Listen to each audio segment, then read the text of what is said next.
The sun beat down mercilessly as Diane wiped the sweat from her brow. 6 weeks into her ecological research expedition in the Kenyan Savanna, and she still wasn't used to the heat. She adjusted the drone controller in her hands, squinting at the small screen as she guided the flying camera over the endless golden grasslands.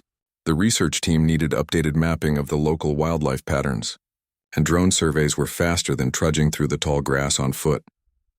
Just 2 more grid sections, she muttered to herself, taking a swig from her water bottle. The warm liquid did little to cool her down, but at least it kept dehydration at bay. Diane had been doing this work for years now. The thrill of discovery had somewhat faded into routine. Track animal migrations, document changes in vegetation patterns, report findings, repeat. Important work, sure, but lately lacking the spark that had drawn her to field research in the first place. She was about to turn the drone around when something on the screen caught her eye. A flash of white against the endless tan and gold landscape, something reflective. "That's weird," she said, zooming in the camera. The image pixelated momentarily before clearing up. "What the—" There impossibly stood what looked like a massive ship. Not a small boat or even a yacht, but what appeared to be a full-sized cruise liner, its white hull blazing in the sunlight sitting upright in the middle of the savannah. Diane blinked hard, certain she was hallucinating from the heat. She looked away from the screen, rubbed her eyes, and looked again. The ship was still there. "Hey, Tom," she called out to her research partner, who was cataloging plant samples under the shade of their equipment tent. "Come look at this. I think I'm losing my mind." Tom ambled over, his tall frame casting a brief shadow that provided momentary relief from the sun. "What's up? Found another elephant herd?" "Not exactly." She handed him the controller. "Tell me what you see about 2 miles north." Tom squinted at the screen, his expression shifting from casual interest to utter disbelief. "Is that a cruise ship? In the middle of nowhere?"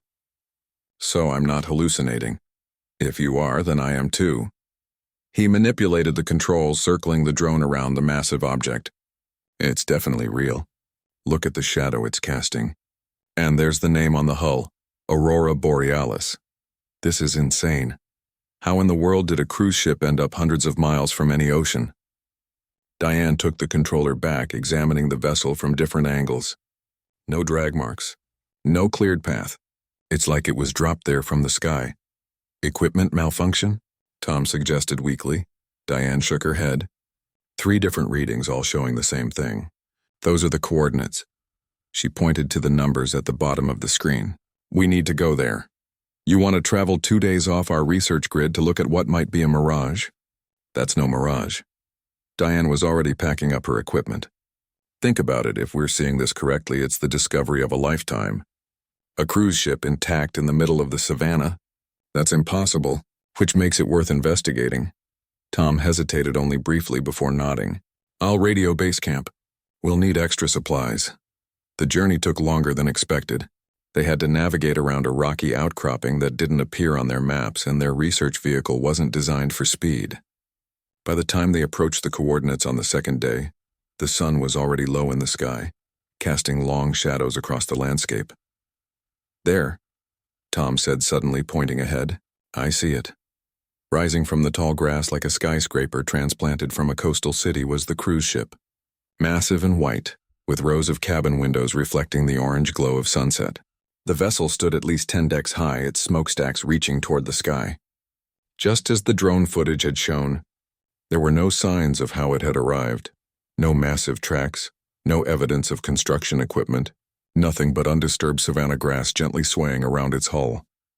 "This can't be real," Diane whispered as they stopped the vehicle about 50 yards from the ship. She grabbed her camera and started taking photos, the rapid clicks filling the silence. "It has to be some kind of elaborate movie prop or art installation. In the middle of a protected wildlife reserve? Without permits or notices?" Tom shook his head. "No way. Someone would have had to file paperwork. We would have known." They approached cautiously, half expecting people to appear and explain the bizarre situation, but the ship remained silent, its massive form oddly still in the growing twilight. A few birds had made nests in some of the higher railings, and climbing vines had begun to work their way up from the ground along one side of the hull. This thing had been here for some time. The Aurora Borealis, Diane read from the faded lettering on the bow. Why does that sound familiar? Tom was already on his satellite phone, typing rapidly. Because it disappeared 7 years ago, he said after a moment, showing her the screen. It was all over the news. Maiden voyage, over 3,000 people aboard. Left Mumbai, headed for the Seychelles, and vanished without a trace. No distress call, no debris field, nothing. One of the biggest maritime mysteries of the century. A chill ran down Diane's spine despite the lingering heat. And now it's here? Hundreds of miles from the ocean? That's not possible. Tell that to the ship, Tom replied, his voice hushed with awe. He reached out tentatively and touched the hull. It's real. Cool to the touch, like metal that's been in the shade.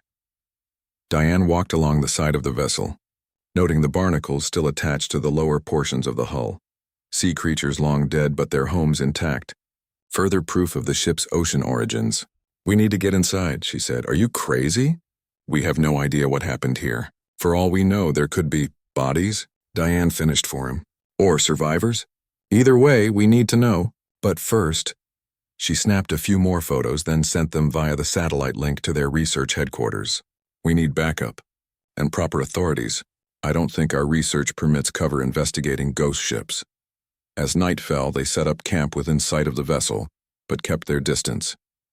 The nearly full moon cast enough light to keep the ship visible, an otherworldly silhouette against the star-filled sky. Neither of them slept much. How could they, with such an impossibility looming over them? What do you think we'll find inside? Tom asked quietly as they sat by their small campfire.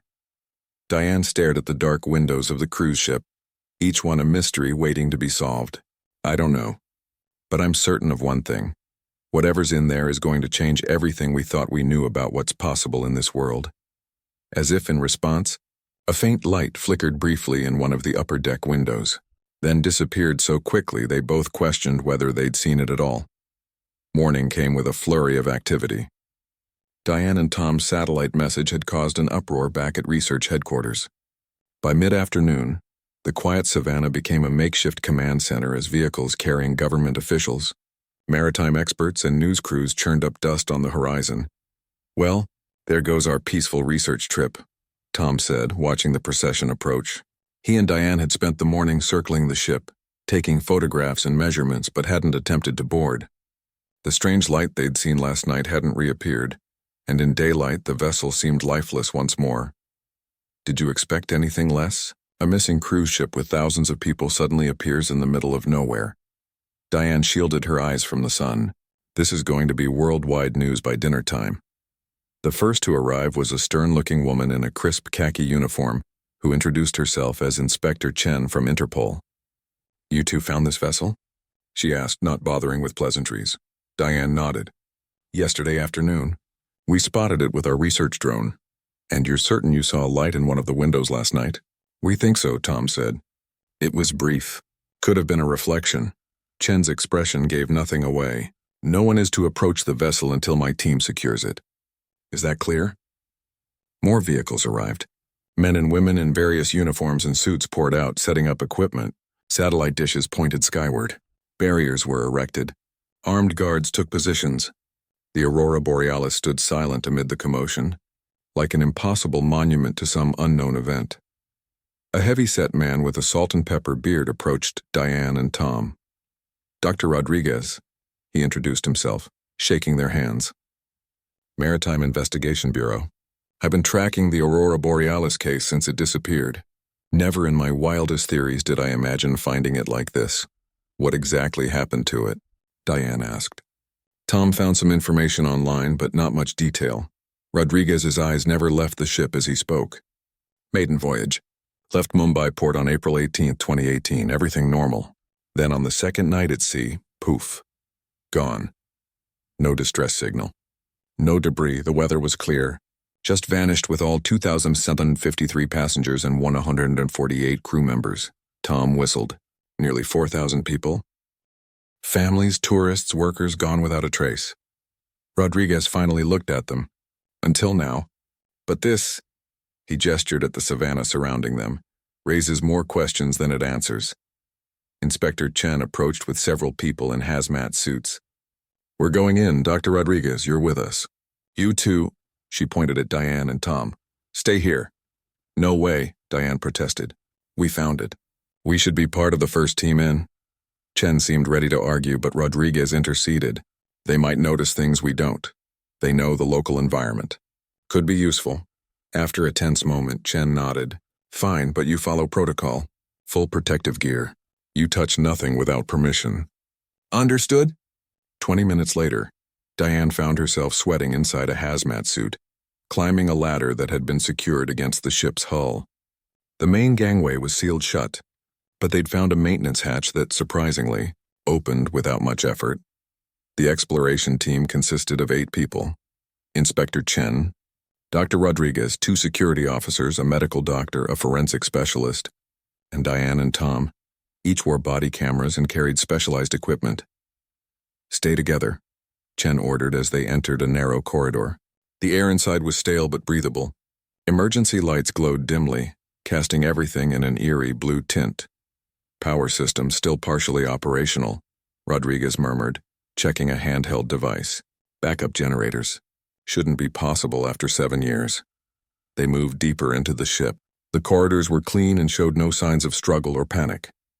It was as if the ship had been prepared for a routine port stop.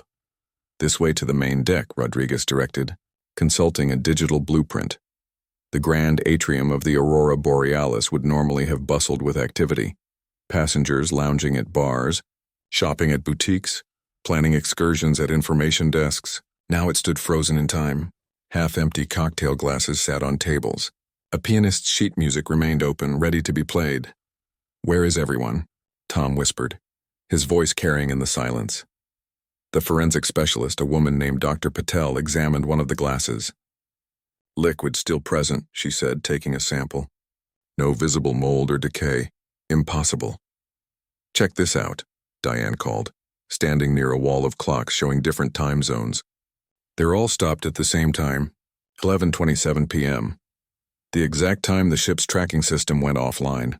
Rodriguez confirmed, his voice hushed with disbelief. They split into pairs to cover more ground.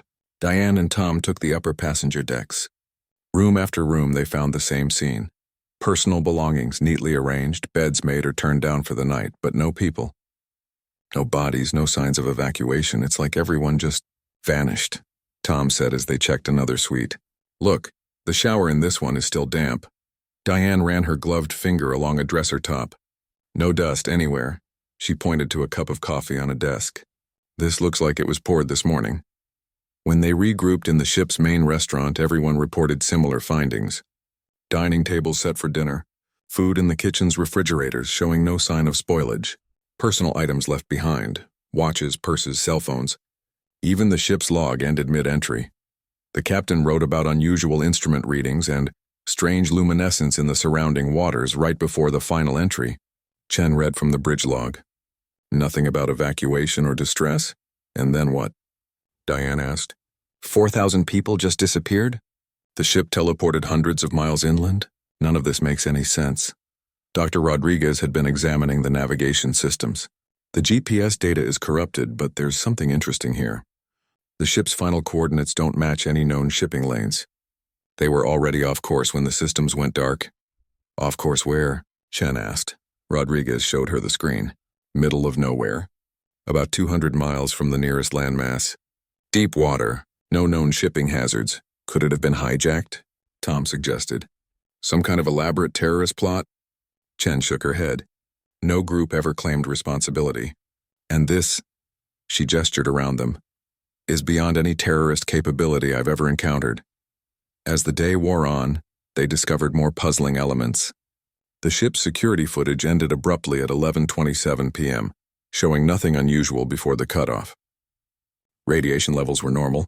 Air quality was perfect. Even the plants in the ship's numerous garden areas were somehow still alive, if slightly overgrown. We need to check the engine room, Rodriguez said as afternoon turned to evening. If there's any explanation to be found, it might be there. The massive engine room was 3 decks high, a cathedral of machinery designed to power the floating city above it. Like everything else, it showed no signs of malfunction or damage. The control panels still had power, displays frozen with the final readings. Diane wandered deeper into the mechanical space while the others examined the main controls. Something felt off about the layout. She'd seen schematics of cruise ships during their briefing, and this one seemed to have an unusual configuration. "Hey, what's behind this bulkhead?" she called out, pointing to a wall that didn't align with the ship's design. Dr. Rodriguez joined her, running his hands along the metal surface. There shouldn't be anything. This should be the outer hull, but it clearly wasn't. The wall was too far in from where the hull should be, creating a hidden space between the engine room and the exterior. "There's a seam here," Tom said, shining his light along the wall's edge. "Looks like a door?" As Inspector Chen joined them, a low humming sound began to emanate from somewhere behind the wall. The lights in the engine room flickered once, twice, and then steadied. "Everyone back," Chen ordered, drawing her weapon. "Now!" But before they could retreat, a section of the wall slid open with a hydraulic hiss, revealing a dimly lit passage beyond. And standing in the doorway was a figure, human in shape but moving with an odd, stilted gait. "Help has arrived," it said in a voice that sounded both mechanical and eerily familiar. "You are 7 years, 2 months, and 14 days late." Everyone froze. The figure in the doorway stood motionless, its silhouette backlit by a soft blue glow emanating from the hidden chamber behind it. Inspector Chen kept her weapon raised while the others instinctively stepped back. "Who are you?" Chen demanded. The figure tilted its head slightly, an eerily mechanical movement. Under the harsh beam of their flashlights, they could now see it more clearly. A man in what appeared to be a ship officer's uniform. But something was wrong with his skin. It had a waxy, almost translucent quality. "I am First Officer Reynolds," the figure replied. "Or rather, a projection of him. The real Officer Reynolds is elsewhere, along with the others." Diane felt a chill despite the warmth of her protective suit. "A projection? Like a hologram?" The figure made a gesture that wasn't quite natural, like someone performing a movement they'd only been told about but never actually done. "An interface, designed to interact with rescue personnel." He looked at each of them. "Though you are not the rescue we were expecting." Dr. Rodriguez stepped forward cautiously. "What happened to the Aurora Borealis? How did it get here in the middle of the African savanna? Follow me." The projection turned and walked into the hidden corridor. After a moment's hesitation and a nod from Chen, the team followed. The passage led to a massive chamber that should not have existed within the ship's blueprint. The ceiling soared 3 decks high, and the walls were lined with technology unlike anything they had ever seen. Glowing panels, pulsing tubes filled with luminescent fluid, and at the center, a crystalline structure suspended in midair, rotating slowly. "Welcome to Project Horizon," the Reynolds projection said, gesturing around the room. "The true purpose of the Aurora Borealis." Tom whispered to Diane, "I don't think this was in the cruise brochure." The Aurora Borealis was never meant to be just a cruise ship, Reynolds continued. That was merely its cover. This vessel was designed to test experimental transportation technology. Dr. Patel, the forensic specialist, approached one of the wall panels. "What kind of technology?" "Spatial displacement," Reynolds replied. "Or, in simpler terms, teleportation." A stunned silence fell over the group. "That's impossible," Chen said finally. "And yet, here we are," Reynolds responded, "thousands of miles from any ocean." Rodriguez was examining the central crystal. "You're saying this ship teleported here? From the middle of the Indian Ocean?" "That was not the intended destination," Reynolds admitted. "There was a miscalculation. The coordinates were off." "Where are the passengers?" Diane asked. "The crew? Were they teleported too?" The projection flickered slightly. "No, they were never on board for the actual experiment. The cruise was real for the first day. Then during the night, everyone was quietly evacuated to support vessels. Memory modification protocols were implemented to ensure they believed they had completed their full vacation and returned home normally." "Memory modification?" Chen's voice was sharp with disbelief. "Who authorized this?" "What government?" "Not a single government," Reynolds said. "A consortium. Private interests. Scientific collectives. Those who believed traditional transportation was too limiting for humanity's future." Tom had been examining some documents left on a nearby console.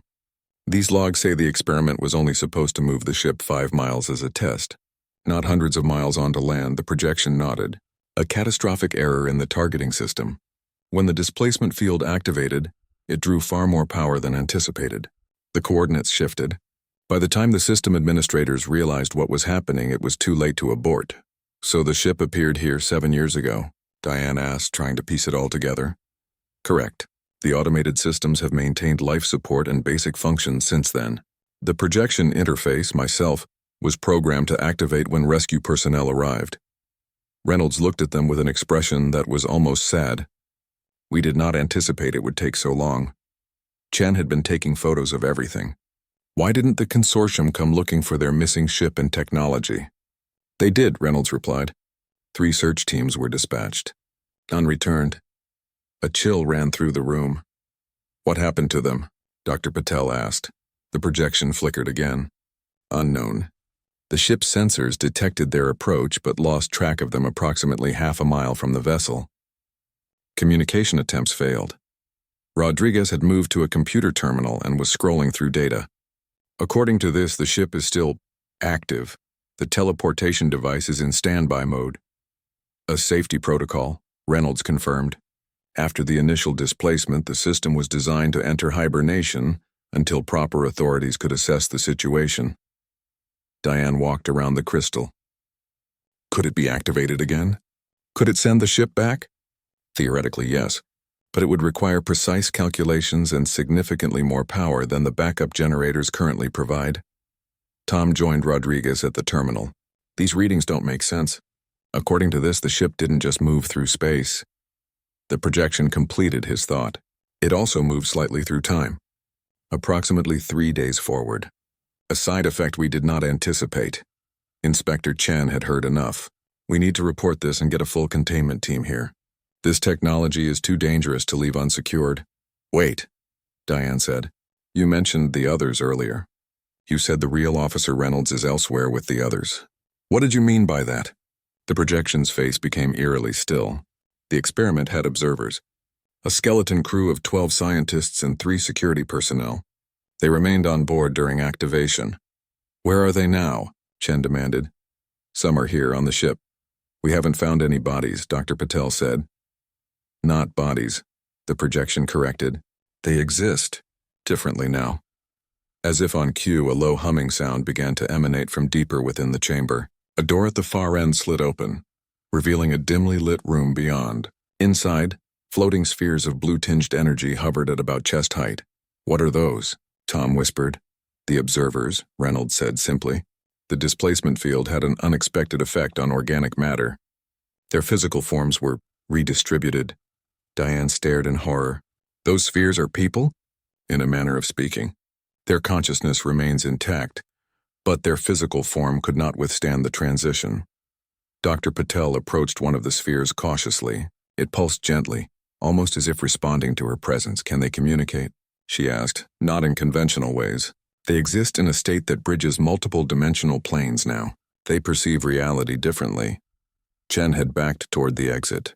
We're leaving now, and we're sealing this ship until proper authorities can decide what to do. That would be unwise, the Reynolds projection said, its voice taking on a new, harder edge.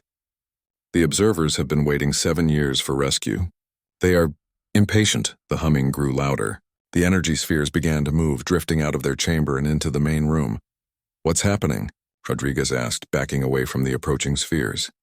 They sense your bioelectric fields, Reynolds explained. They've been alone for a very long time. They're curious. One of the spheres floated directly toward Diane. She stood frozen, unsure whether to run or stay still.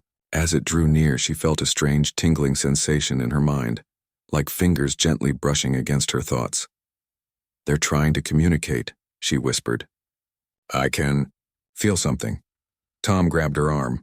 Diane, don't. We have no idea what they are. Human, she said, her voice distant. They're still human. Just changed. They're trying to show me something. Images flooded her mind. The ship at sea, the experiment beginning. Panic as systems overloaded, a blinding light.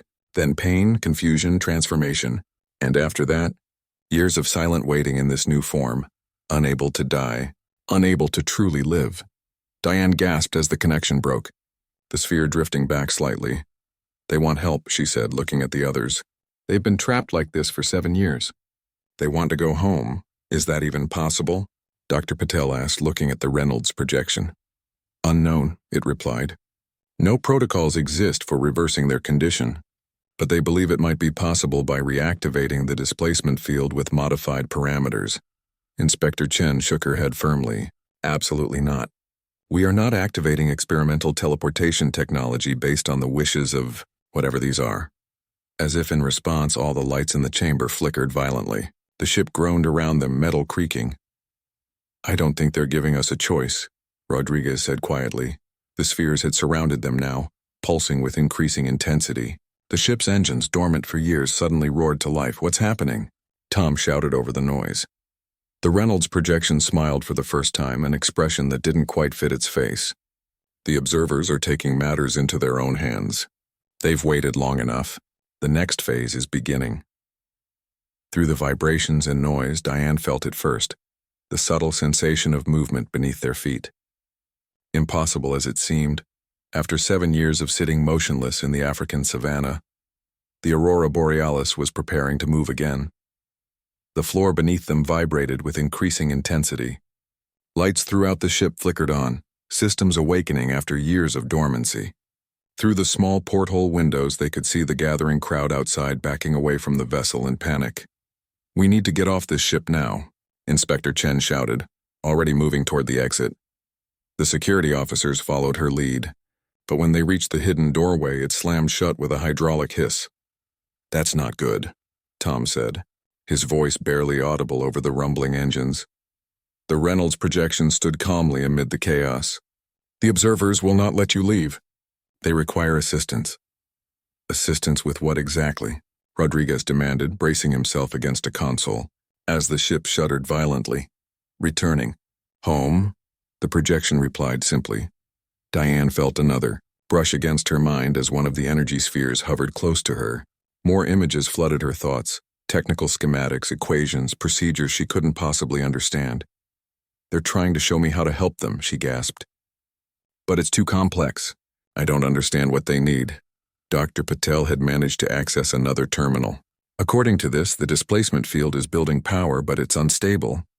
Without proper calibration, there's no telling where the ship might end up next or if it will survive the jump. Can't you just shut it down? Chen asked the Reynolds projection. The observers control the ship now. They've overridden all safety protocols. Tom grabbed Diane's arm as another violent tremor shook the vessel. What exactly do they want from us? Diane closed her eyes, trying to make sense of the chaotic thoughts being pressed into her mind. They need calculations, human input. The ship's computers were damaged in the first jump. They can power the system but can't navigate it properly. Rodriguez pushed his way to the main control terminal. So they need us to tell the ship where to go? That's insane. None of us knows how to operate experimental teleportation technology. The Reynolds projection flickered, its form becoming less stable as power redirected throughout the ship. The knowledge is already in your possession. The observers have provided it. The images, Diane realized. The equations. They've given me what we need, but I can't process it all. She turned to the others. It's like trying to read 1,000 books at once. Outside, they could hear helicopters approaching. The authorities were responding to the suddenly active ship. Dr. Patel studied the terminal in front of her.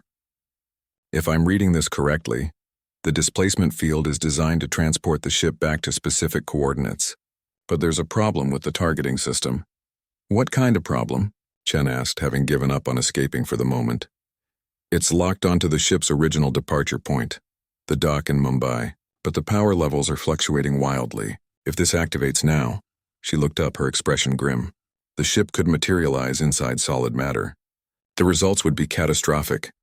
The energy spheres circled them faster now, their blue glow intensifying. The ship's vibrations had become a violent shaking. They're becoming desperate, Diane said. They know something's wrong with the calculations. Rodriguez studied the terminal over Patel's shoulder. The targeting system needs a reference point, a quantum anchor. Without it, the spatial coordinates can't stabilize. In English, please, Tom said. They need something to aim at. Rodriguez simplified. A beacon. Chen's satellite phone buzzed. She answered it, shouting to be heard over the noise. We're still inside. The ship's systems are activating. She listened for a moment. They're saying we have 15 minutes before they attempt a forced entry. That won't end well. the Reynolds projection warned. The displacement field is highly unstable. Any external interference could trigger a catastrophic failure. Diane felt a sudden clarity as one of the spheres pressed against her mind again. Wait, I think I understand now. They don't want to go to Mumbai. That was never their home. Then where? Tom asked. The research facility where this technology was developed. She struggled to articulate the images in her head. It's underwater. A deep-sea laboratory off the coast of South Africa. Rodriguez typed frantically at the terminal. That makes more sense. The original coordinates were likely meant to take the ship there, not to the middle of the Savanna. Can you input the correct coordinates? Chen asked. I think so, but we'd need the exact location. Diane closed her eyes again, focusing on the mental connection with the observer sphere, 3.2 kilometers below sea level. Coordinates. She recited a string of numbers that Rodriguez quickly entered into the system. That's it. The targeting system is accepting the new parameters. Rodriguez looked up, but there's still the power issue. The system is drawing energy from the ship's reserves, but it's not enough for a controlled jump. One of the security officers who had been quietly examining the equipment spoke up. What about the generators at the base camp outside? If we could somehow connect them to the ship's power grid, impossible, the projection said. The displacement field creates a closed energy system. External power cannot be integrated once the process has begun. Tom had been studying the crystalline structure at the center of the room. What if we reduce the power requirements instead? This crystal seems to be the focal point of the entire system. If we could modify it to require less energy, Dr. Patel joined him. Theoretically possible, but we'd need to understand exactly how it works. The observers know, Diane said. She approached the nearest energy sphere. Show us, please. The sphere pulsed brightly, and Diane gasped as her mind was flooded with information again. But this time, instead of trying to understand it herself, she described what she saw as Tom and Patel worked on the crystal's housing. Minutes ticked by. Outside, they could hear the helicopters circling closer, and occasionally the ship's hull would echo with the sound of someone trying to cut through from the outside. Almost there, Tom said, his hands steady despite the pressure. If this works, the crystal should be able to focus the available energy more efficiently. Rodriguez monitored the terminal. Power levels are stabilizing. The coordinates are locked in. But we still have another problem, us. If this ship jumps, we jump with it. Can't we just get out once the system is stable? Chen asked. The projection shook its head. The displacement field creates a quantum bubble around the entire vessel. Nothing can enter or exit once the process reaches the final stage, which will happen in approximately 3 minutes. They looked at each other, the reality of their situation sinking in. So either we get out now, or we're taking a one-way trip to an underwater research facility, Tom asked. If we leave now, the observers might not be able to complete the final calibrations, Diane said. They need us. Chen's face hardened. My priority is getting everyone out safely. The observers got themselves into this situation. It's not our responsibility to fix it. But it is, Diane argued. We're the first people who've been able to communicate with them in 7 years. This might be their only chance. The ship's trembling suddenly intensified. Lights flashed warning signals across all terminals. Something's wrong, Rodriguez said, checking the readings. The external cutting is interfering with the field generation. The bubble is becoming unstable. The Reynolds projection flickered violently. Critical failure imminent. The observers cannot control the reaction anymore. What happens if it fails? Tom asked. Best case scenario, nothing. The system shuts down, Rodriguez replied. Worst case, the displacement energy releases all at once. The resulting explosion would be significant. Chen didn't hesitate. Everyone out now. We'll deal with the observers later. The security officers managed to force the door open. Chen and the others rushed toward the exit, but Diane hesitated, looking back at the floating spheres. I can't just leave them, she said. Tom stopped at the doorway. Diane, there's nothing more we can do. The crystal at the center of the room was glowing brighter now, pulsing with energy. The ship's vibrations had become a violent shaking that made it difficult to stand. There might be a way, she said, turning back to the terminal. If I can redirect the field to focus only on the observers and their containment chamber. There's no time, Chen shouted from the corridor. Diane's fingers flew across the controls, following the mental instructions still flowing from the nearest observer sphere. In just another few seconds, the crystal suddenly flared with blinding light. The observer spheres rushed toward their chamber, all except one which hovered near Diane. "Thank you," a voice whispered directly into her mind, the first clear words she'd received from them. Tom rushed back and pulled Diane away from the terminal just as a localized bubble of blue energy enveloped the observer chamber. There was a sound like thunder, a flash of light that forced them to shield their eyes, and then silence. When they looked back, the chamber and all the observer spheres were gone. Only the empty mechanism remained. "Did it work?" Tom asked, his voice echoing in the sudden quiet. Diane approached the now dormant crystal. "I think so. I redirected the displacement field to transport just them, not the whole ship." She looked around. "They're gone. Hopefully. They made it to the research facility." Chen and the others cautiously returned to the room. The ship stopped shaking, she noted. "Systems are powering down." Rodriguez checked the terminal. "Displacement field energy, 0. Whatever you did, it worked. The ship is stable." "And the observers?" Dr. Patel asked. "I don't know if they made it," Diane admitted. "I had to improvise with the coordinates and power distribution." But they wanted to take the risk. It was their choice. The Reynolds projection flickered one last time. "Program objective complete." Interface shutting down. Its form wavered and vanished, leaving them alone in the now quiet chamber. Through the portholes, they could see the commotion outside continuing. People running, vehicles moving, helicopters hovering. But inside, there was only the hollow feeling that follows in the wake of something extraordinary. "What do we tell everyone?" Tom asked as they made their way back through the ship. Chen considered this. The truth, or at least some version of it. A classified experiment gone wrong. A rescue completed. Diane paused at the threshold of the hidden doorway, looking back at the empty chamber.